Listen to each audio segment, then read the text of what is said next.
Hola, mi gente. Welcome to another episode of the Wine and Chisme podcast. And, if you don't know by our, Chisme, like our Chisme downloads every month, I love entertainment. And I'm super excited to have Cristina Escobar with us today. She is a writer, a speaker, a critic, and let me kind of just, and I'm super excited to have you because, like I said, I am a entertainment nerd, and one thing that like irritates me so bad is when I see or when I hear people talking about or that are supposed to relay entertainment information and they have it all wrong. And I'm like, that's not right. So welcome, Christina. Thank you so much for having me. Gracias. Well, I'm going to read your bio and then we'll get into it. I didn't ask you if you had wine, but it's always there. I will share the wine I'm drinking and you can share if you are or not. And I actually have a little tidbit for you in regards to New Mexico. Okay. Okay. Cristina, oh, go ahead. Sorry. I don't have a glass of wine with me, but I am a wine drinker, red wine drinker mostly, although I am here in Santa Fe, New Mexico, and we drink a lot of Breway out here. That's like the sparkling of choice, which is always a fun thing. Nice, nice. You know what? I actually have a white wine today, a white wine out of Oregon, out of the Willamette Valley. It's Mhm. Willamette Dam it. And it's from Parra wine, and it's a Vino Blanco, a 2023 Vino Blanco, by Sam Parra. And so, salud. Let's see. There we go. That was a really bad one. Love it. I just needed something light today. Probably with dinner, I'll probably have something a little bit heavier because it's a little chilly, or, maybe I won't have anything at all. I don't know. I think people think that I drink a lot more than I actually do. They probably think I'm going through a bottle a night, and I'm not. Fair. Fair. um, so let me share like your bio with everybody because again, like I said, Cristina is a writer, a speaker, a critic. She works at the intersection of race, gender, and pop culture with obvio a special interest in Latina representation in movies and TV. She is the co-founder and editor-in-chief of Latina Media Co, an indie publication platforming Latina and queer Latina perspectives in media. She's a regular contributor to Roger Ebert and has bylines by the AV Club, Glamour, NPR, Refinery 29, Remezcla, Today, Vulture, and more. And actually, I just finished watching her TEDx talk as well. She is a member of the Critics' Choice Association, a board member of the Latino Entertainment Journalists Association. And then, like she said, she lives in Santa Fe with her husband, her two kids, and we love a rescue. We have our rescues here too. So Yeah. I'm so the way what I was going to, I actually lived in Albuquerque for 2 years. Nice. I graduated from La Cueva High School. Okay. Yeah, so it was like literally I've not been back at all since I graduated because I didn't grow up there. I grew up in San Diego.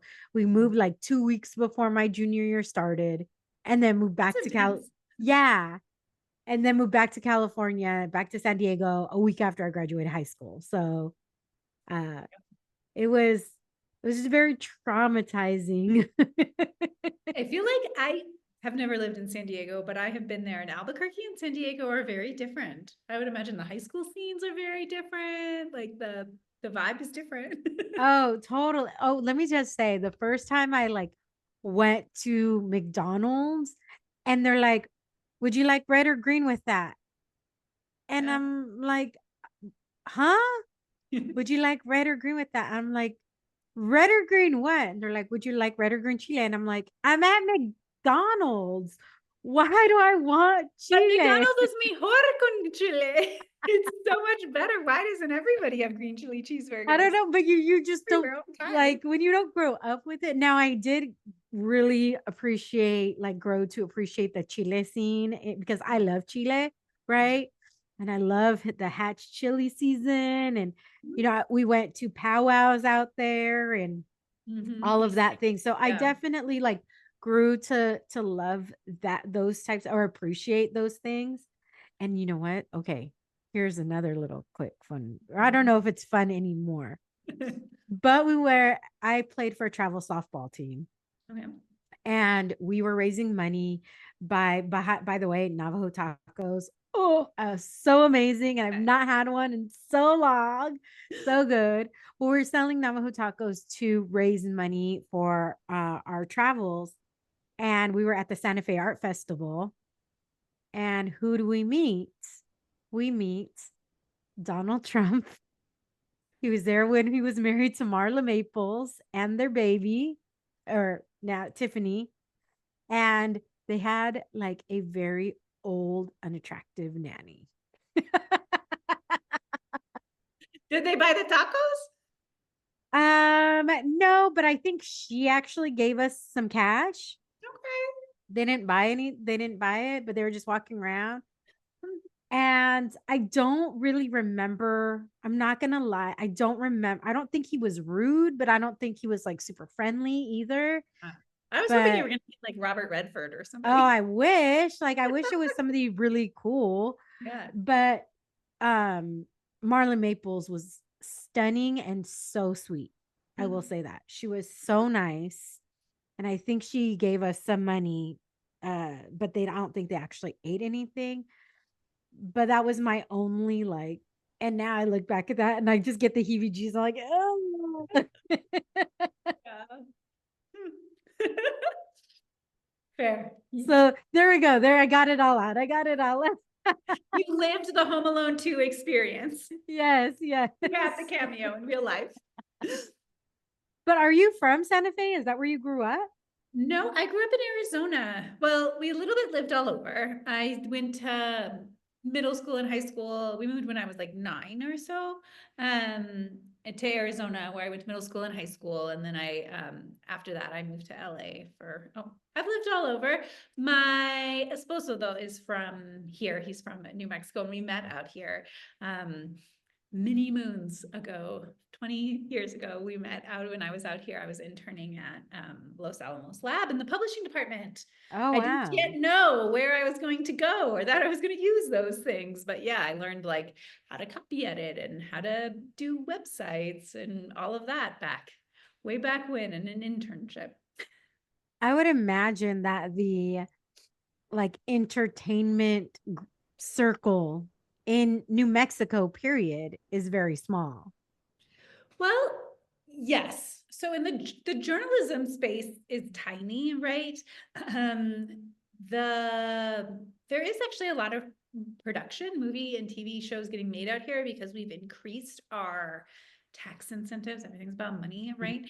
Mhm. And so there is like a pretty decent, like thriving film industry here. You know, some people come in and then leave, right? But there is stuff sort of being built out. There's more studios. We have the only indigenous owned studio just like up the road from us up here, Camel Rock Studios, which is really cool. And there are some other ones too. So there's some entertainment folks, but in general, I just want to say New Mexico, Santa Fe, it's small. There's more people Yes. in LA County than there is in the entire state. So like it's a different It's very small. It is. It's very Mhm. small. And it's so funny because you think like there's like, I don't know, like 20 high schools or something in even Albuquerque, right? Yeah, yeah. But the city itself is maybe 500,000 people. At least it was Maybe. there. Right? I Santa mean, it Fe is may. less than 100,000. I will say that. It's small. I mean, we're mighty, but we are small, which is fun. So I for would like say 100 million is not like tiny, you know? less than 100,000. Yeah, but so okay, for my kids, whenever we go somewhere, like they have events in the plaza here, you know, they have like a pancake breakfast for the 4th of July. And whenever we go to something like that, my kids will know, will run into 20 people they know. Because between their schools and their after school activities and their sports and their, you know, whatever, we're always running into other families and other kids that they know. My daughter's in Girl Scouts and, you know, it's just like you always do, which is pretty fun. It's like a Yeah. community vibe for sure. Well, I want to kind of throw back a little bit, growing up in Arizona and everything. And were you somebody who, because I, I always love asking people who write this question. Do Mm. you remember, like, I remember the very first like short story I ever wrote. Do you remember the first like kind of short story, maybe when you're in an elementary or middle school that you wrote, and what was it about? So I don't, but because as long as I can remember, I have said I wanted to be a writer. Like from, I guess my parents have a few stories, funny stories of me saying some other things, but as long as I can remember, I always wanted to be a writer. And so we have all of this stuff from like all of my elementary school of me writing stories and saying when I grow up, I'm going to be a writer. And just like the whole of my childhood, I did that. We were a family, and I do this now with my kids, where we would go to the library and just get like a million books, and I would spend so much of my time just reading them. Books, I would say, really were my first love. Now I cover movie and TVs, which is fun too, but like books, man, they're the original. So I don't remember a first story, but I definitely remember writing so many. And I also remember a lot whenever we would go on trips, I would always like be looking at the new place where we were and casting a story there. So I remember going to like Muir Woods in California where their big redwoods are, and like coming up with like a murder mystery, and like going like wherever we were going to the Grand Canyon and thinking of a Western, or like whatever, whenever we went somewhere, it was always like, what book, what story would I place here? How would I describe it? I have so many memories of having those conversations with my family. You know, what's funny is that you're creating a movie in your head. So Yeah. it does make sense that you cover movie and TVs. I Yeah. remember, I think in fifth grade we went to safety patrol camp, and me and another girl, we were the gossip columnists for the newspaper. Fun. Yeah. So it was like we're making up like the craziest stories. And but I think when you, and I loved books too. Like I loved I wanted like I was like a Mary Higgins Clark. Mm. I loved, obviously when I was in like elementary school, I loved the Sweet Valley Twins and then Sweet Mm. Valley High. Do you remember like what kind of got you into? Because like my parents would give us, they would make our Easter baskets, and mine would be full of books because I Mm. loved to read. What was that like? Who were those people that really got you interested, or what type of stories Mm. were the ones that really pulled you in, that got you interested in like, ooh, I want to do this? That's a great question. So I'm dyslexic, not very, a little bit. I've got a little dyslexia. And I remember learning how to read, and it was really hard. I was pretty smart, but like learning how to read, I remember being so frustrated about it. And both that was true for my brother. Also has dyslexia. His is worse. So it's true for both of us. My parents both were like, we can't have kids who don't like to read. So what they did was they paid me and my brother for books. Every time we finished a book, we got some like money. We could like chores, like earning books, until both my brother and I were hooked, and then they stopped paying us. They're like, we don't need to pay you anymore. You want to do it for fun. And it totally worked. It totally worked. So I remember all of that. I want to say growing up, I loved the American Girl books, American Girl doll books. Back then, there was only like three. It was before, they had like multicultural stuff where it was only white girls. But I loved them. And as they started to expand, I got more of them. And then I also really loved like fantasy books, like talking animal, total transporting you somewhere else type of plaything. I loved those books. And I remember many of them, and it's been really fun. Now my kids are starting to get old enough. I've been like reading them the Wrinkle in Time series and some of those other ones that I just loved as a kid, and I really felt transported by and excited by. I don't, you love the fact that when you read a book, and I think this is, I don't read as much as I used to, and I need to start again. But I love the fact that when you're reading a book, you create your Yeah. own world. Like it, what you get to, everything, it gets to be whatever you want.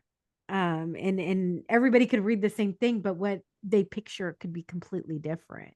Mm-hmm. What is a book that you are happy that got made into a movie?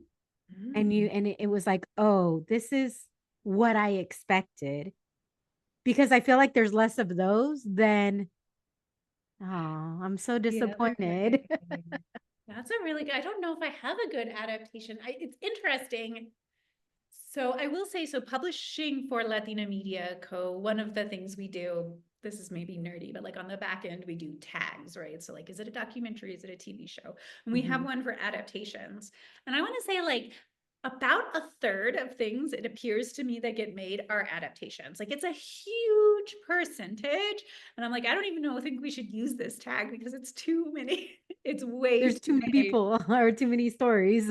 Yeah, yeah. So I don't know. I will say there was a few adaptations that came out this year of Latin American books that I thought were really interesting. And if folks like magical realism, I cannot suggest enough the Like Water for Chocolate on HBO, the series. I thought it was perfectly done. It's Ooh. beautiful. It's sumptuous. The food, the feminism, the romance, the Mexicanness of it. It's so good.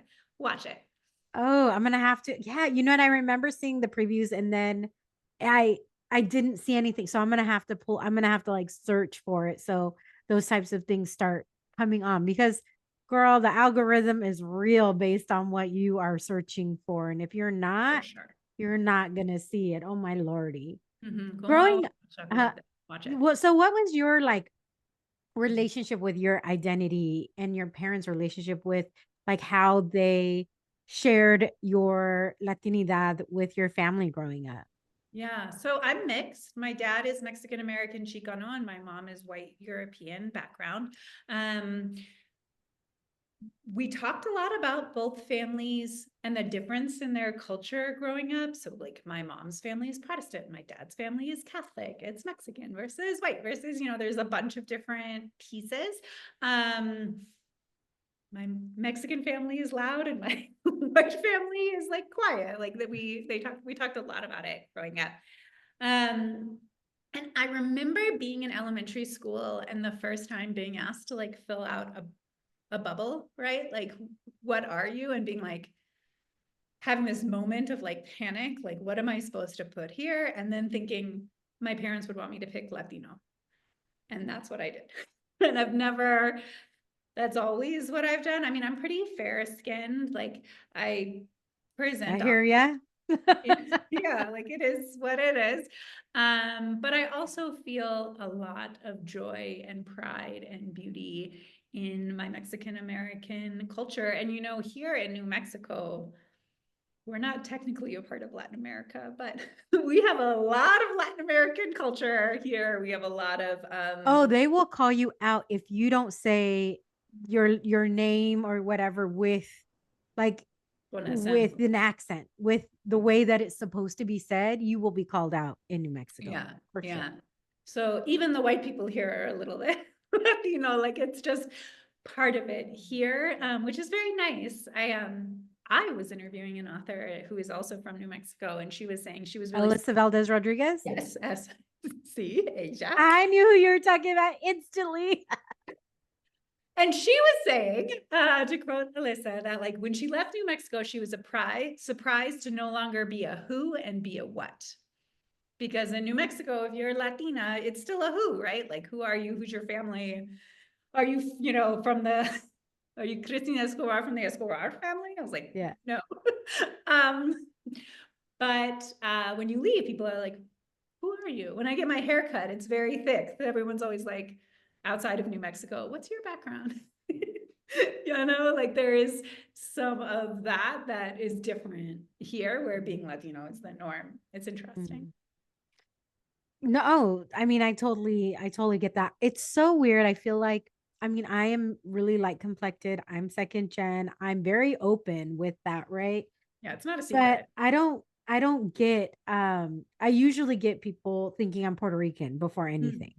Mhm. And so when I'm in New York, when I go visit New York, everybody thinks I'm Puerto Rican, but it doesn't matter where I'm at. Like I was at Costco the other day and the lady's just starting to speak Spanish to me automatically, which I don't mind. Actually, I appreciate it because like let me practice even more.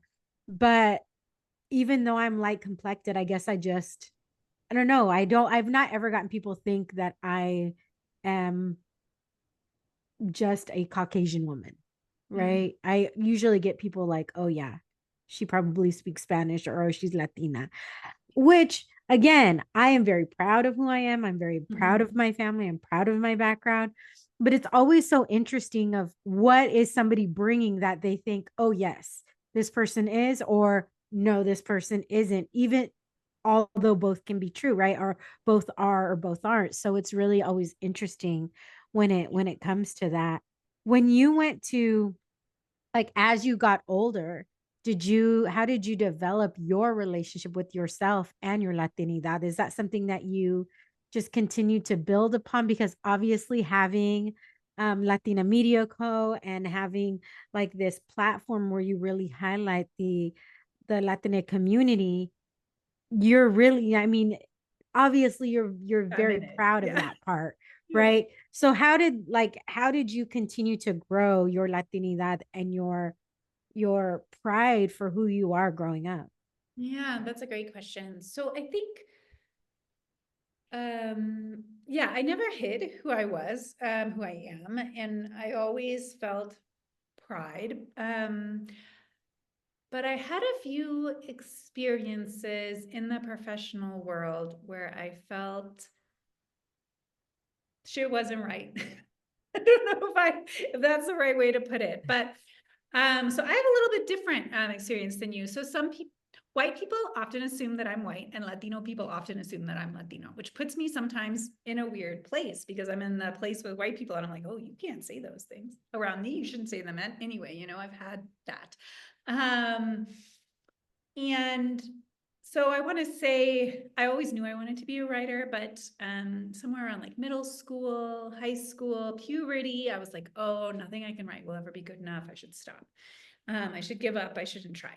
And I did stop writing creatively. But I was still a student. I majored in English and Spanish. So obviously that was part of my identity at university. And then when I left school, I have my name that I have the Spanish thing, it was, but I went and worked at mainstream organizations, not as a writer, as like a communications marketing person at mainstream organizations. So, but mainstream feminist organizations is where my day job career has been. And I had some experiences there where I was cast by the leadership as like the good one, where there would be other people who were darker than me, who were part of our community, um, who they didn't like. And they would say, like, I remember I had this one leader tell me about somebody, she was my boss. And so she told me about someone I was supervising, that the boss said she was scared of this woman who I was supervising, who was like, I don't know, 110 pounds soaking wet. I was like, what do you mean you're scared of her? Like, Oh my what are gosh. we talking about? It's racism. And it happened multiple times with that lady. I had to quit that job because I just couldn't be a middle manager for this racist lady.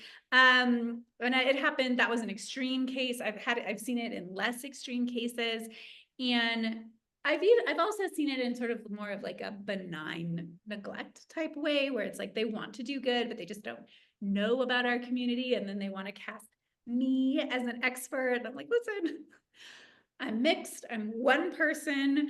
The experience of somebody who's like darker skinned is going to be very different from mine, how they've been viewed and how they've interacted with the world. And Mhm. I'm not the good one because my skin is light. Like that's messed up.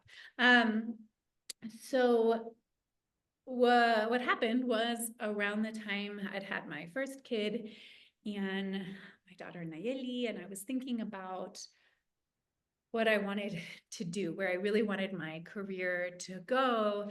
And I felt like, and Trump had been elected the first time, and I was like, I need to take more risks. I need to step forward as myself and speak with my own voice. Because while I had been doing good work and good feminist work, I felt like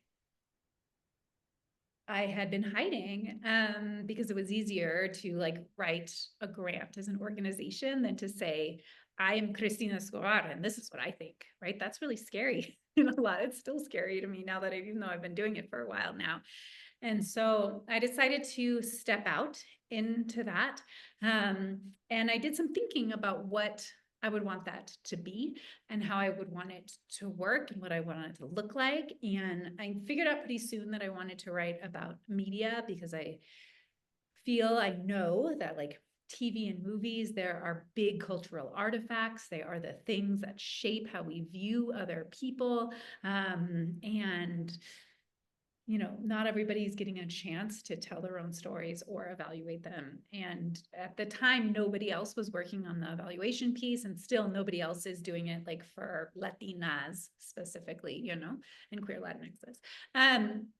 So, and talking to one of my friends who's Latina, Nicola Schultz, we were talking about what we could do and what it would look like. And we decided to found Latina Media Co together to fill that hole.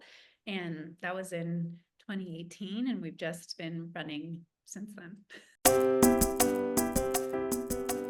Wine break. Time to refill that glass and come back for more wine and chisme.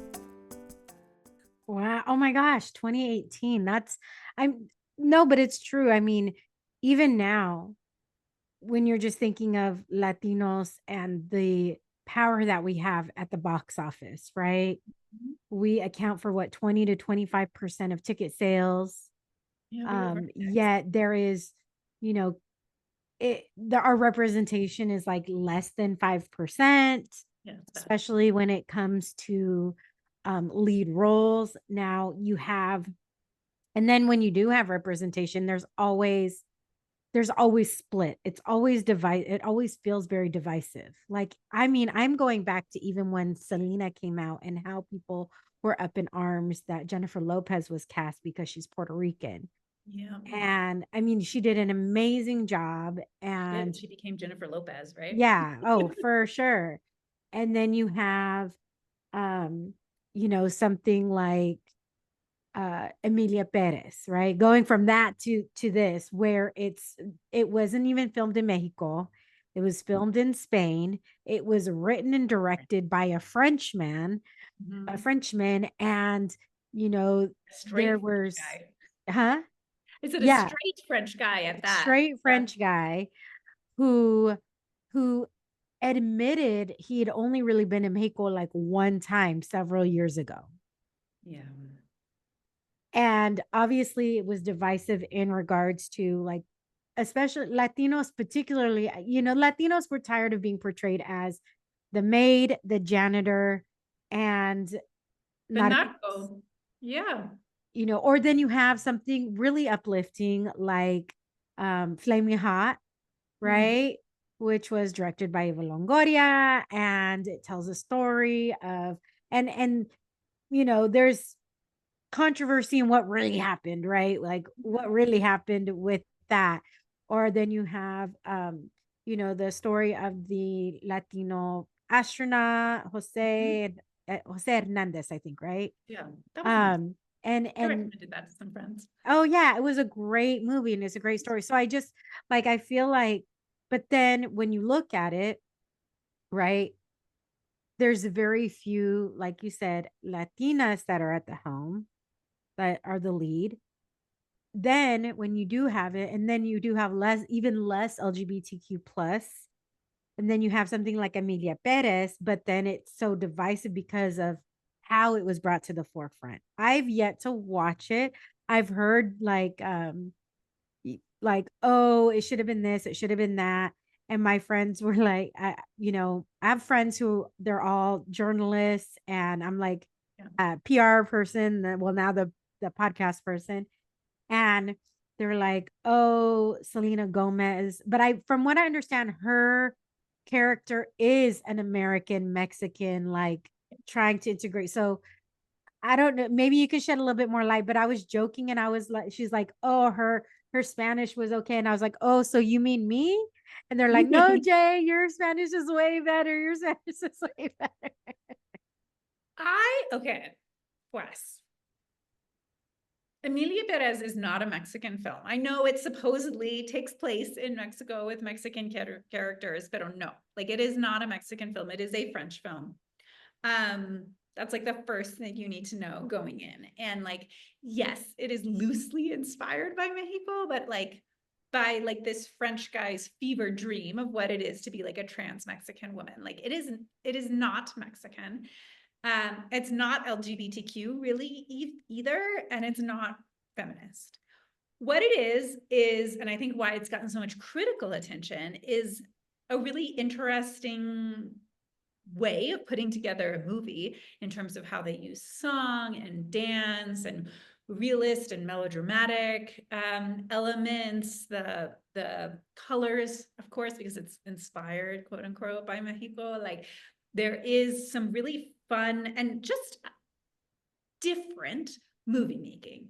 So I went and saw it in the theaters, and like you literally, it's like kind of like a roller coaster ride. You have to like put your hands up and like submit. Like if you're going to have any fun with it and say like this thing is going to take me somewhere weird. And if you can do that and say ignore what the film is about, or maybe its political message, there's some innovation in the style of it. But many people can't, like, it is totally valid to be like, I cannot put my hands up. Like, this is demonizing my people. It is demonizing trans folks. For people who don't have experience with our communities and think that this is true, or this is what they're forming their opinions about us and our communities, that is dangerous. That is all true. That is 100% true. It's bad for how people understand what it is to be Mexican or Mexican American, even like the descent question. It is bad for trans representation as well. First of all, it relies on stereotypes, it flattens people, it sends folk this sort of like negative message that living in Mexico is 100% about the drug trade. Like everyone in the film is either a participant or a victim, like every single person. There's no other sort of slice of life in the film. And the representation of trans folks is really like weirdly about genitalia and body parts. Like it's gross and weird. So That does not sound appealing to consume with caution. Well, okay, do you think, because obviously if it were, and I like how you say it's not a Mexican film, it's a French It's a film. French film. Do you think had it been a Mexican, obviously it would have been approached completely different if it was a Mexican film, but do you think it would have gotten the same type of acclaim? Because I always feel like, No. yeah, okay. I mean, thank you. Yeah, that's, I feel like, oh, because it came from a Frenchman, it got all of this acclaim. And And had it been another Latino, then it yeah, wouldn't. no, absolutely. I do not think so. Because when we tell our own stories, they're not seen as like daring and artistic as when this like French guy does. I absolutely think that's true. But I think he could have set this movie on Mars and had it look more or less the same. And it would have probably been better because it would have been less offensive. Or at least not named. It could have been Latin America, maybe, but not named the country. Like, I really, why was it in Mexico? Yeah. I really don't know. I mean, no, I think you're right because so many people do form their opinions based on No, what they see in the media. And if they're seeing these depictions of, you know, and even within, and you see it even within our own community, for right? sure. And I will be the first one to say, like, when In the Heights came out, I had never visited Washington Heights. I have since, right? I'd never been to Washington Heights. I would not know what the demographic of the neighborhoods are, right? So if I were to watch it and just know, like, because it's so crazy. I have so many Dominican people in my life and Dominican friends now, right? And people who are from that area and everything that we've had these discussions.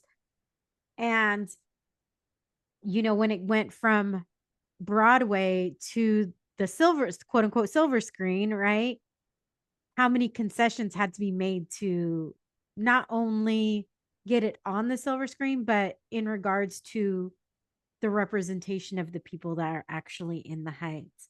For sure. How often do you kind of see this when you're watching movies? Say, because like I know you posted something about films to watch at Sundance, and I mean, this is your niche. So how often do you kind of fight or try and have to throw that in the back of your mind, or when you're It's always a tough critiquing these? balance. And I'll say, like, I covered the Golden Globes for Refinery 29 Somos. And um, I wrote in there, like, I feel like you can celebrate Zoe Saldana's win, and all the nominations that all the Latina people got, and still say there's problems with this film. So a lot of times we have to have a more nuanced discussion. I think we have that crabs in a bucket Mm-hmm. thing.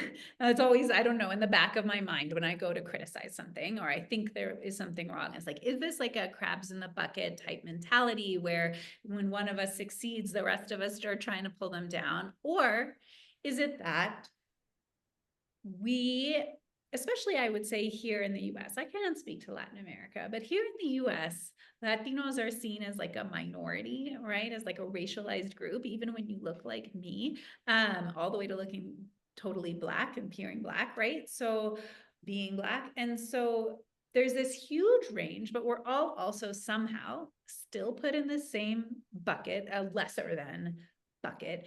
And I would love for our community to have some of the hard conversations around organizing in a way that doesn't privilege light skinned folks, doesn't privilege straight folks, that says, like, if the power structure is going to see us all as less than, we are going to link up and work together to make sure all of us get the rights, the privileges, the access, the representation that we want together, even though some of us have more privilege than others in the US ecosystem, which is different than the Latin American one. And so to do that, sometimes you have to have hard conversations, right? We have to talk about what's wrong with Emilia Perez and what's wrong within the Heights. It doesn't mean that we can't celebrate some aspects of it. I think a lot of times those conversations are hard and people don't like them, and it makes you uncomfortable, but like, you kind of have to be uncomfortable to grow and to get better. And so I think we should have more of them and more nuanced ones. And that's really what we're trying to do at Latina Media Co. Is not like celebrate every time one of our people gets cast in something. Like, yes, great, but also more. Like, is this representation the representation we want? How can we push for not just more, but also better? How do we get it to be authentic? How do we get the folks who are making our own movies from our own perspectives? How do we get them celebrated, knowing that Hollywood's not like rolling out the red carpet for them, right? And so we're trying to have those conversations within our community at Latina Media Co. And also to make it transparent. So one of the things I said earlier was, one of the things I've noticed is that even people who want to be allies, who want media representation for everybody, including Latinos, a lot of them don't know what our needs are. Like, what do we what are we looking for, right? Like, they don't know. And so Latina Media Co. is a place where you can go and learn and say, like, this is what they're talking about. This is what they're debating. Do we like this adaptation of Cien Años de Soledad or no? Like, I have mixed feelings. So like, let's air some of that stuff so that we can talk about it, hold each other accountable, grow, get better, and show other people, like, outside of our community, what we're grappling with, what's important to us, what matters.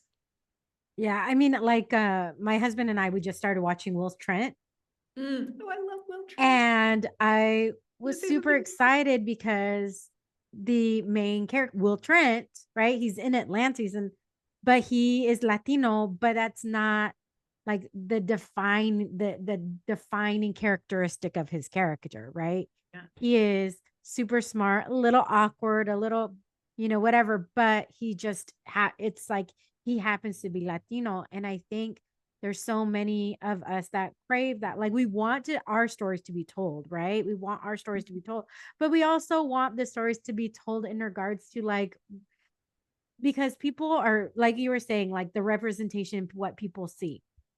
I would say I wish his name wasn't Will Trent.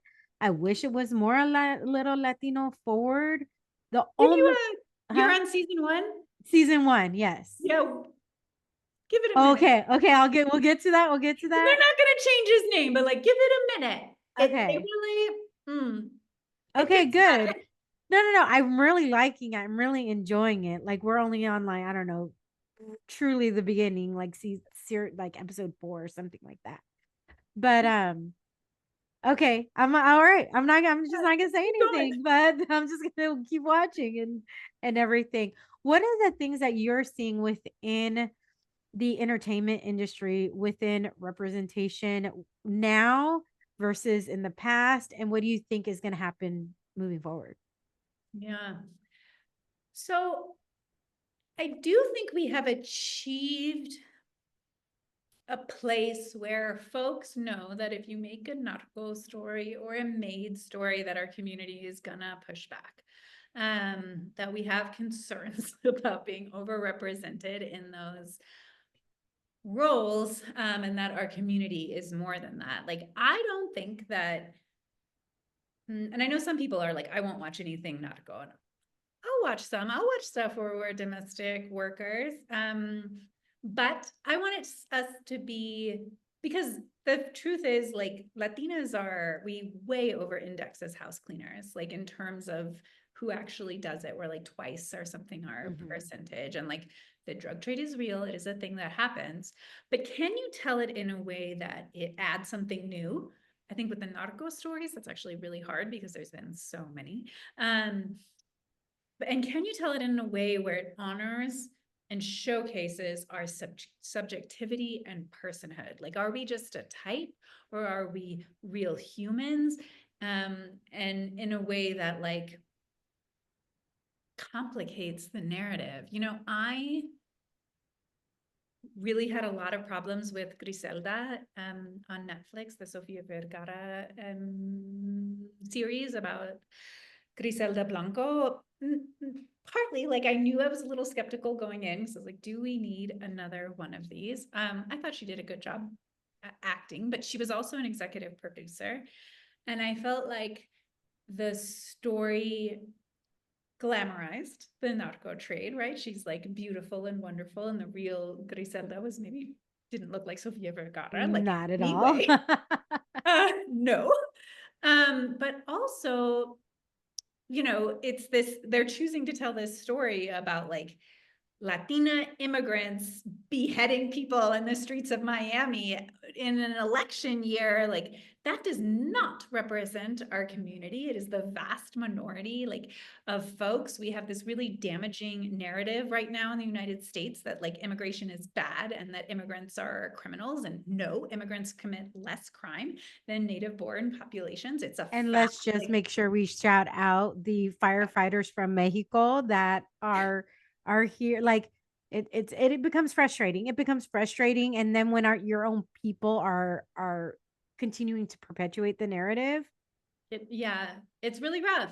And then there was this scene in Griselda where she's talking to a mom of one of her lieutenants who's been murdered. And the mom comes in and she's like dressed all proper. I don't know if she has pearls, but she has like a wearing pearls, like vieja type vibe, right? And Griselda's feeling guilty. And by the end of the scene, the mom is like, I love you, Griselda. I want everyone. I don't care that my son died. Every young man should come work for you. And it was just like, no, no. Like, here was your chance to show how the community reacts to this violence, how we feel that like the men get wrapped up in it, our young men get wrapped up in it and get hurt, to show some of the pain and the anger that we have towards these cartels, which is much more real. And instead they just glamorized it. I've never met a mom who was like, I'm so glad my kid was in that gang and got murdered. Like, what? Latinos don't think that. Yeah. Nobody thinks that. It's insane. And yeah, it really made my blood boil. I'm still kind of upset about it. So I feel like we need to, I don't even know what question you asked me at this point. I'm so worked up. Where okay, like where it was, where it is, and where you think it's going as far as representation. Yeah. So I think we're still dealing with that type of media, but I think there is been enough conversation and enough dialogue that folks know that there is going to be pushback, which, wasn't the case not that long ago, like when Narcos first came out and some of those other ones. We weren't quite loud enough there. I think we've started to move in that direction. I believe that we can change how we are being represented, but I also have a lot of concerns. We're coming out of the strikes. Hollywood is rebuilding and it's contracting. There was this streaming boom, uh, where there Yeah, were boom. way more, there's an English word for it that's escaping me. Expansion. That's not what I was Mm. looking for. Yeah, it's like a book, like the book talk, the boom. The boom, yeah, there was a boom, right? We had more productions than ever before because everybody was trying, like there were all these big corporations were competing and throwing all this money. And now there's going to be less. There's going to be less shows, there's going to be less movies. And who's going to get to make them? During the expansion, Latinos kept the same percentage we'd had, which meant more, not a bigger percent, but more. So are we going to keep that same percentage when it shrinks, or is it going to get less? I don't know.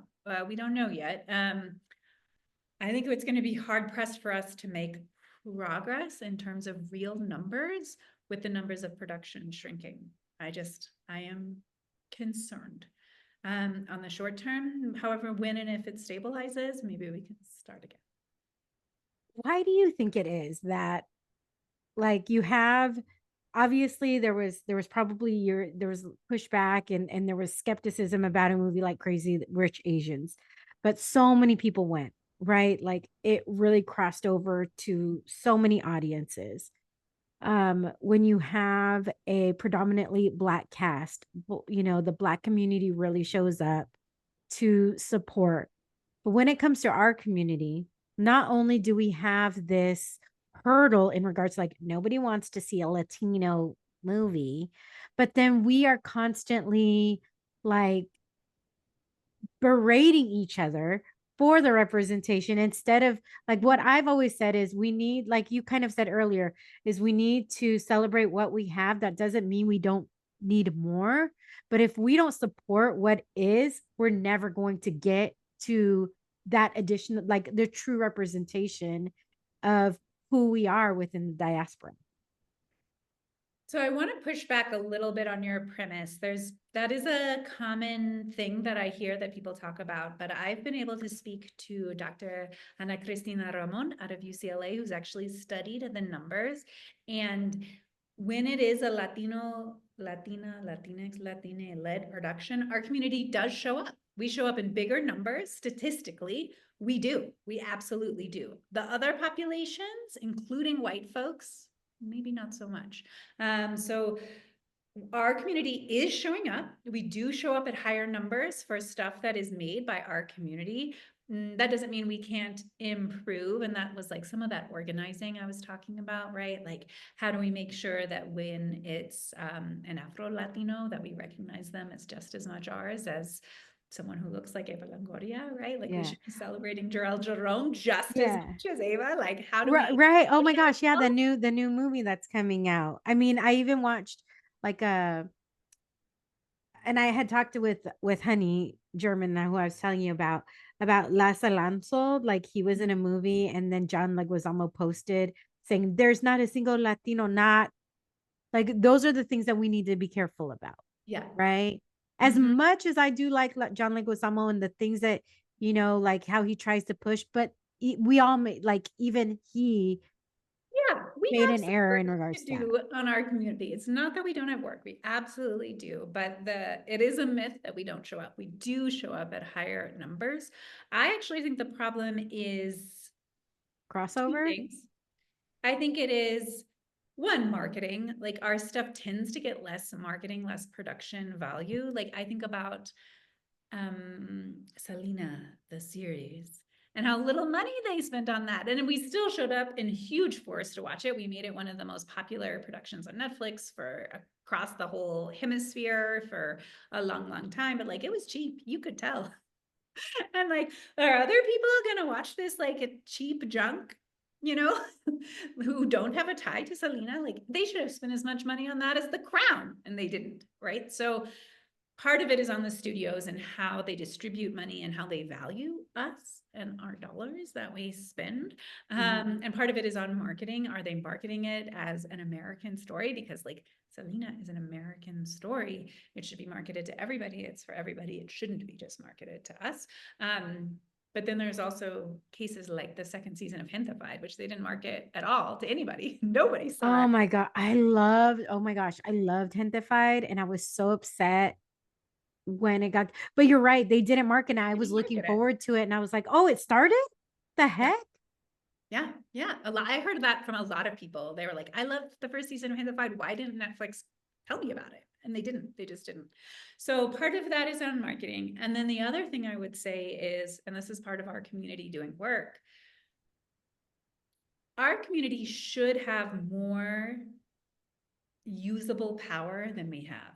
When you look at the size of the economy that we take up, if Latinos in the US stood alone, we would have like the fifth biggest economy in the world, bigger than like India. Like, it's a crazy statistic.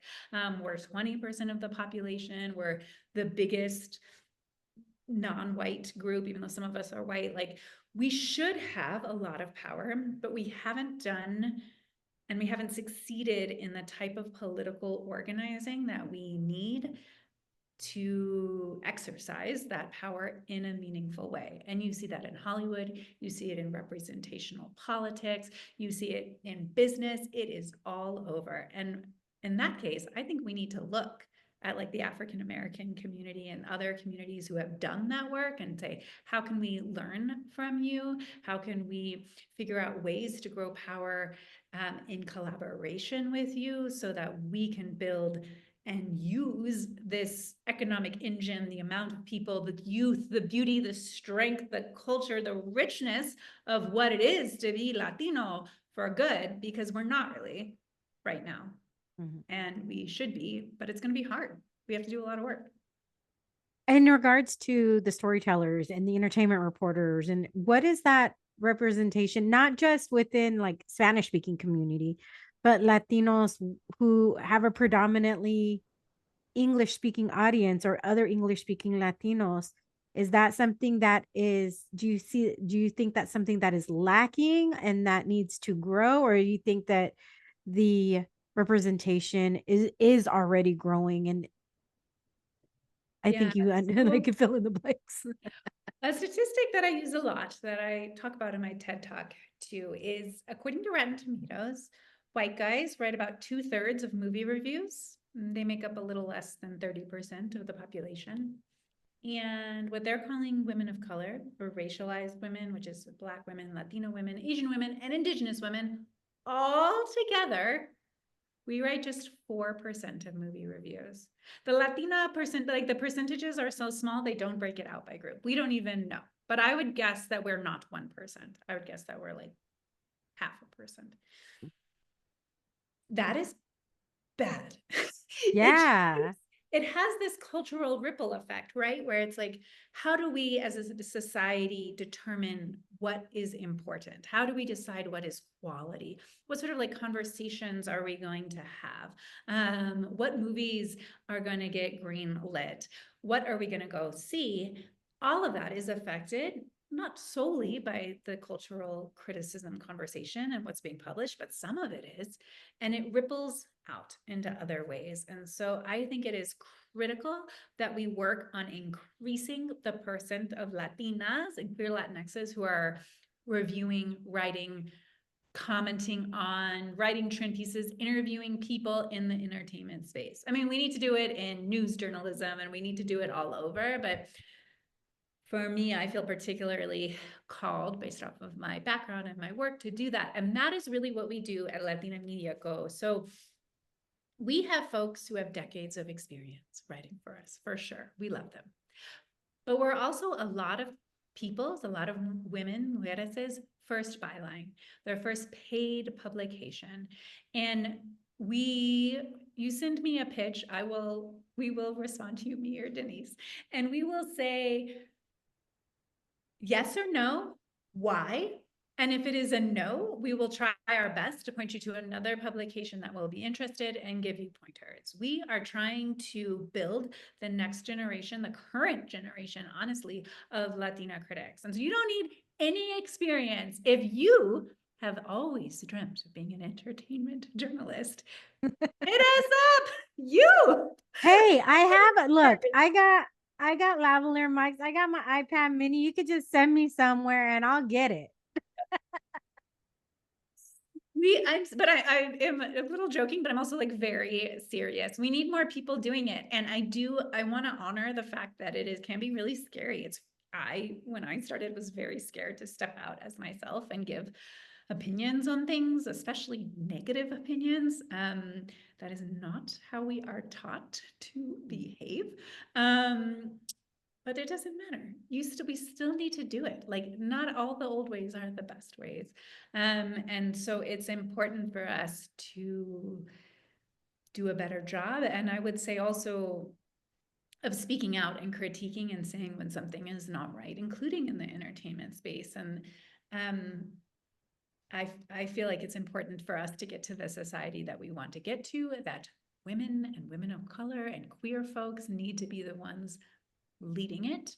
And we are working on that at Latina Media Co. And it is working also. We've been so many people's first bylines. I think we're not at 100 contributors yet, but we're over 75. And some of folks who have written for us have gone on to have really amazing careers where they've taken their one byline with us and leveraged it into going amazing places, writing at really big, fancy publications, working on book deals. Like, there is a power in it and a strength in it. And I invite people to come join us. And we pay. Love that. You know, on my vision board for this year, I have the Latinx house because I want to be there. I'm Oh, like, it's been something that's been a dream of mine for like years. And I was like, I'm putting that on my vision board because it's going to happen. love it. Do it. So thank you. I mean, an hour goes by quick. It's so quick. I want to make sure if there's anything that we didn't talk about, something else that you want to touch on, anything else you want to say, that you have the opportunity to do so now. Thank you. Well, I would just invite people to visit latinamedia.co, peruse our stuff, sign up for our newsletter, follow us on social media. If you have something to say about a film or television show, send us your idea. We'll help you craft it into a meaningful story that you can be proud of and publish and share with the world. Please do that. If you want to learn more about me, check out my TED Talk. You can find it at latinamedia.co/TEDx, where I talk more about the problem with the lack of diversity in film and media criticism and how we solve it. So check that out. It's worth the 13, Yeah, 14. it's like 13 and change. Yeah, check me out. I worked really hard on it. It was scary. And I guess that would be the last thing is like, do Well, the mi scary gente, thing, like, yeah. just because it's scary doesn't mean you still have to do it, I guess, You if you know want what? In to be order better. to get over your fears, you got to do something that's scary, right? Like you don't grow if you just stay in the comfort of, of your little cocoon. You got to get out, and that can be scary. It can be scary. Yeah. But I think I'm an example of how it can be worth it. But I'm not the only one. And I'm really proud of the community we're building at Latina Media Co. And I invite everybody to come join us. That is amazing. So, mi gente, make sure to follow Latin Media Co on Instagram. Make sure to follow Cristina. You can go on Twitter/X as well. And we'll make Tag sure to me put on all that of the one less. links. Hit me up on Yeah. Threads. Hit me up on Yeah, I'm Letterboxd. on Threads. Tag me on You know Twitter. what? I got rid of X. I got rid of X as soon as it was sold. And I'm like, I don't need that.